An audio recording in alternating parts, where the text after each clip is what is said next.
ici, on est dans la boulangerie qui s'appelle la Fromentine.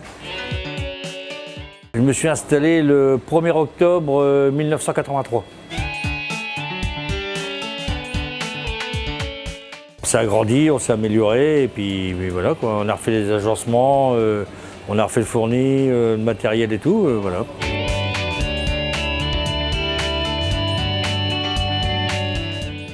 Ah bah c'est un métier manuel, hein.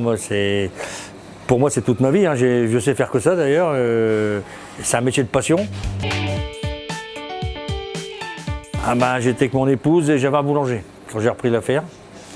Et puis maintenant nous sommes 12 personnes en tout. C'est une affaire familiale quand même, donc comme on travaille avec nos salariés, bah, il y a toujours une bonne ambiance, quoi, hein. Il y a beaucoup de jeunes. Comme on ouvre à 6h30, il faut de la marchandise, donc on est obligé de commencer tôt. Il faut se lever le matin, ça fait partie du métier. Pénible, on a toujours à peu près les mêmes gestes répétitifs toute la journée.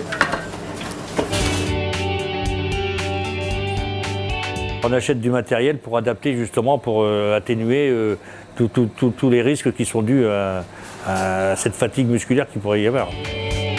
Alors le repose-pâton, c'est une machine qui, une fois qu'on divise les pâtons, on les met dans cette machine-là, ce qui permet d'avoir toujours les pâtons en hauteur.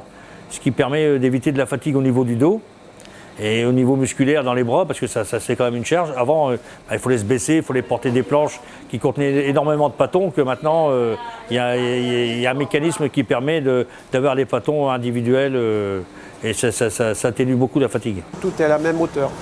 Vu que la machine elle tourne, on n'a pas à se baisser, c'est déjà une contrainte en moins aussi, ça. Ça aide le salarié et en plus on a un gain de productivité aussi en même temps, donc c'est du matériel qui a été adapté, qui a été conçu justement pour toutes ces choses-là, quoi. Maintenant on ne travaille plus au rouleau, on a des laminoirs, ce qui permet aussi de travailler à hauteur et au niveau du dos c'est quand même beaucoup plus appréciable. Avec le cran que vous avez ici, vous réglez l'épaisseur, donc de 30 cm qui peut descendre jusqu'à 1 mm. Donc avec ça, la pâte à pain, ça fait des allers-retours, donc ça évite le geste au rouleau, tout simplement. Il y a toujours deux choses qui interviennent, hein, le rendement et la pénibilité qui interviennent dans l'achat d'une machine. On a aussi un pasteurisateur. Ça permet de cuire la crème, de la faire cuire et de la refroidir en même temps. Et au niveau hygiène, c'est super. Et puis au niveau fatigue pour le salarié, il verse les ingrédients dans la machine, la crème se fait toute seule. Qu'avant, il fallait rester en permanence devant le gaz et cuire au fur et à mesure pour éviter que ça tâche au fond de la cuve. On essaye aussi d'éviter les allers-retours. J'ai 2-3 échelles qui contiennent environ une vingtaine de plaques. Et tout est sur roulette, donc ça se transporte facilement. Ah bah, des points d'eau, on en a un peu partout. On en a un dans la boutique, hein, pour les vendeuses éventuellement. Ils ont toujours besoin de se laver les mains, de laver les pinces. Et puis bah, les points d'eau dans le fourni, il y en a à côté de la plonge. En plus de la plonge, il y a un lave-mains à la sortie des toilettes.